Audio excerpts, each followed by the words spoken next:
latest weather, traffic, and news updates online at 560theanswer.com. Now, from the Signature Bank Studios. If you're looking for the latest news, insight into what it means, and the sharpest opinion, there's only one station in Chicago where you can turn, and it's this one. We're AM 560, The Answer. Top of the morning, Dan and Amy, as our next guest will document cutting spending is difficult, ending government programs or agencies exceedingly difficult. Ronald Reagan in 1980, shortly after the creation of the Department of Education. This from Firing Line.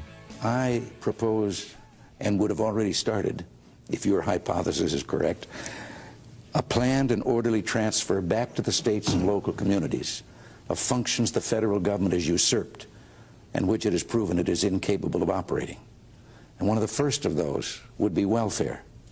One of the second would be in the field of education.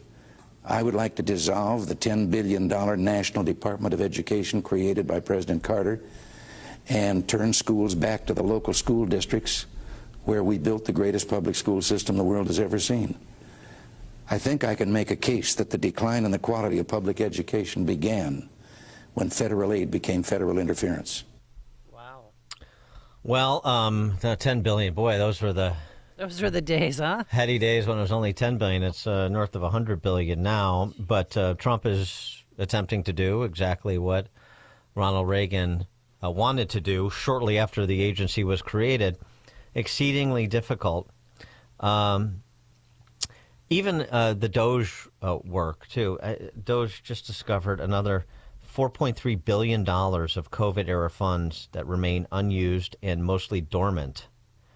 $1.4 billion recovered and returned directly to the Treasury General account, and the Doge team, they tweeted out or posted on X, is moving urgently to return the remaining $2.9 billion.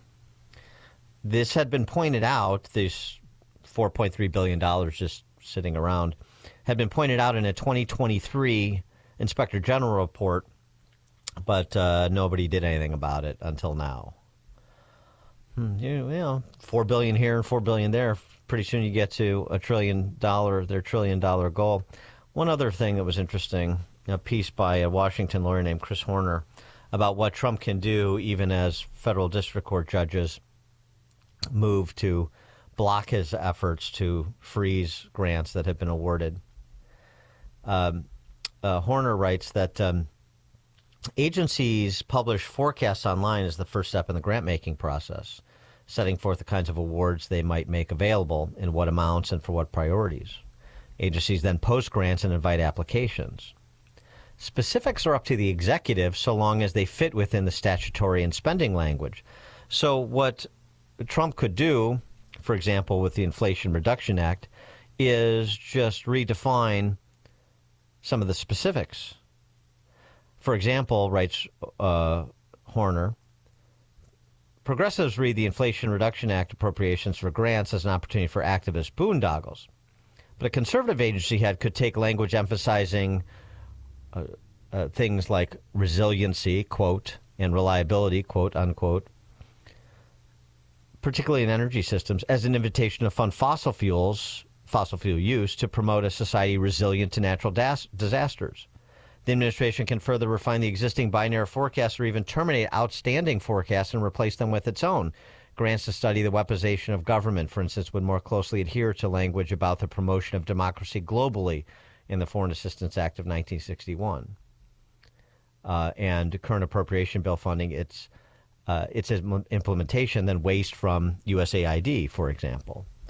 So, I assume there are creative minds, legal minds like Chris Horner in the administration looking at these things as the court challenges carry forward. But, the executive has a lot of authority and a lot of Supreme Court jurisprudence that suggests as much. So, yes, they're slowing some things down, but I would still be fairly optimistic about Trump's ultimate success when it comes to the executive power that rightly confers to his office on matters from spending to border security.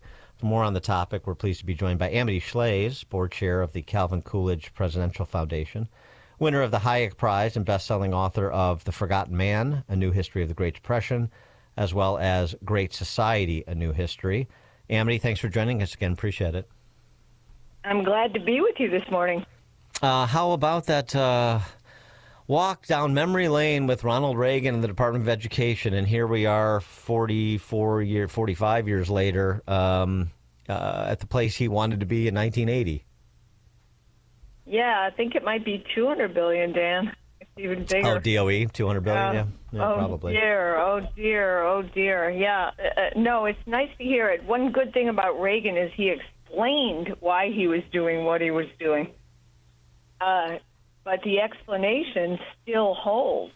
And it certainly doesn't appear to have been that good for education to have an education department in Washington. So I think the explanation is necessary. Local is better when it comes to school.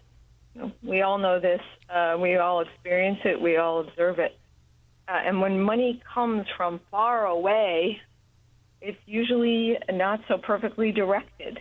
There's a whole lot of tax theory that goes with that as well. When a school needs a gym, it gets a French class, or the other way. So it's kind of exciting to watch, isn't it? Well, it is. But as you write, cutting spending is difficult business, and Trump isn't the first one to run into institutional inertia against cutting spending by any stretch. I think what you're getting, I think you're getting at. Just now, I wrote a tax piece. Tax cuts and spending cuts go together, and it's really a drama to watch Reagan try to do those things, particularly when Dan Rostenkowski, Democrats were in power in the institution where tax legislation originates, which is the House. He didn't have Speaker Johnson, President Reagan. So what was, to get a tax cut through and spending cuts through, he had to, guess what, cooperate with the other party. And one of the kind of sorrows was they didn't get their tax cut through fast. It was, they finally passed it, but it was staged out in years. So voters didn't feel the tax cuts for years. And then they, in part because of that, even as they're trying to cut spending, they ran into a recession. It was an ugly recession, 81, 82. So, and there was this feeling of the perma-recession as well, because the country just come out of a recession, 80, when Reagan won the election. So there they were mired, the Reagan people. It wasn't an easy victory, and that's important to recall. I think that's the most important thing. Reagan had a reason he didn't cut some spending, which was defense. You're going to hear that again from this administration soon, I believe, because there is a drumbeat for defense. So there you go. Well, I mean, it's as you say, it's not a parallel situation because Republicans have the House, but they also have big spenders in the Republican caucus in that House, and they've got some Republicans in that caucus in that House that are a little tepid when it comes to supply side theory about rate cuts and so forth. So the lessons that Trump can learn from the experience of Reagan 45 years ago. Well, the important lesson is that we actually got plenty of money when we cut the rates. Larry Lindsay, whom you probably had on the show, Lawrence Lindsay, wrote a beautiful book about it, which was the occasion for my National Review article. It's called The Growth Experiment. And what he showed was that we got plenty of money when we cut rates, not as much always as we might have theoretically done before with higher rates, but the growth more over time more than offset any losses in revenues. And key was the cap gains rate, which went down to 20. That there was a lot of activity. Remember, that was the beginning of the market return, the early 80s. stock market began a rally we still sort of live with. When cap gains went down, first in 1978 under the Steiger Amendment. These are Midwesterners. We should be proud. Steiger was a Midwestern congressman. And then down to 20 with Reagan. And unfortunately, Reagan was pressured and had to give in to raise the cap gains rate to 28 in 1986. But even so, we saw a lot of energy with that experiment, and that showed the world. And you can just go right to the statistics of income of the United States on the Treasury website and see what happened. We got lots of money when we cut rates, and more important, we got lots of growth. So so the economic imperative to move the extension of the Trump tax cuts as quickly as possible. As quickly as possible, and actually, Pat Toomey, if you recall that name, sure. Senator Pat Toomey, he was one of the people who pushed. They were going to stage those 2017 tax cuts, and Toomey, to his credit, just pushed and said, we got to do max now, and that really helped the economy.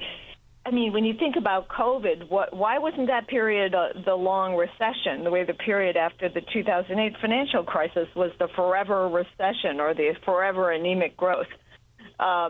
Why wasn't COVID like that? Well, one reason was the economy was in pretty good shape when we went into COVID, and I know you and Amy have talked about this before. So COVID became more blip-like than perma-recession. Thank you, Pat Toomey. Thank you, President Trump. Thank you, visionaries who had the will to cut taxes in 2017. Evidence suggests it might be useful to keep those cuts in place now, which is really what this debate is about. Of course, it's a misnomer when we say with big cuts. What we're doing is sustaining rates in place. Well, that and a couple of add-ons that Trump promised in the campaign, which are may not be consistent with supply side theory, but certainly provide some populist support that will pressure members of Congress to support it, like no taxes on overtime and no taxes on tip. Well, Dan, if you're asking me to mock that, I won't. Yeah. No, I'm not asking you to. No, I'm teasing. It's on the margin, right? And It's great when lower earners get to keep the money they earn. Isn't that great? And isn't it great for, what tips are all about is the margin, right? If someone serves well, he gets a bigger tip. And that interaction is precious in the economy. What I can't stand is when they take away tips and it's like Europe and the coffee never comes, right? Well, no, I mean, you're right, and you're right. I mean, we should. I don't want to quibble. Like more of the money people earn in their pockets, in whatever form that comes. I'm all for. I agree. It's not high theory. Cap gains is high reality, because if you have a 20% cap gains rate or lower, well, guess what? There's another job for a person who works in a restaurant, and that and so on. There's maybe even a skill job after that, or you get to be a fancy chef because someone invests in one of those wonderful Chicago restaurants because he has more cash and he sees growth in restaurants. Or she. So there you go. But on the margin really matters. Anything we can do to remind lower earners that they deserve what they have and not treat them like sheeple, which tax theorists sometimes do. I'm all for it. I love tips. I think they're an important part of American culture. So, you get to send someone a direct message. You're pleased with his or her work. He gets to send you a direct message. Isn't that great? About what he thinks about your appearance in the restaurant by delivering good service. That's local, just the way schools should be local, to get back to the beginning of it. Right, but some people that are in the service industry are getting restless and want to know when that's going to be implemented and when, no tax on overtime is going to be implemented. Yeah, and it's hi Amy. It's a little slow. And the Republicans all got together and said we're going to cut the tax. We're going to have the big wonderful bill.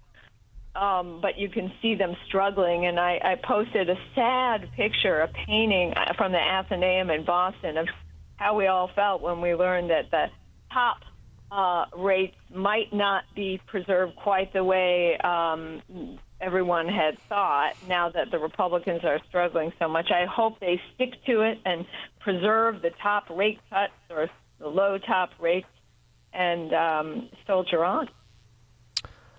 Yeah, indeed. I mean, although, this is sometimes how how populism expresses itself in complicated ways, and so the idea of a top marginal rate, but then raising the threshold to really target. I mean, essentially, it's like to do like a billionaire's tax or something like that.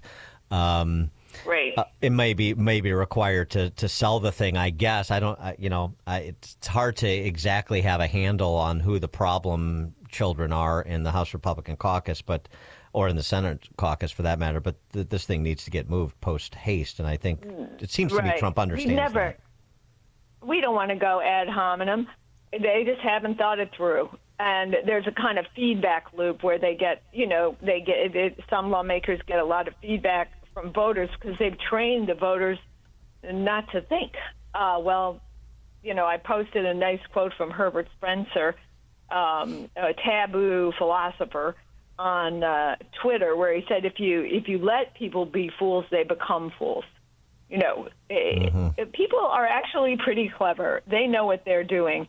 Don't train them in kind of goofy populism just for the heck of it. People are not circus animals, They are souls. And when you respect, the line is so good, I'm going to read it. And I'm enjoying reading Herbert Spencer on Chicago Drive Time. The ultimate result of shielding men from the effects of their folly, is to fill the world with fools.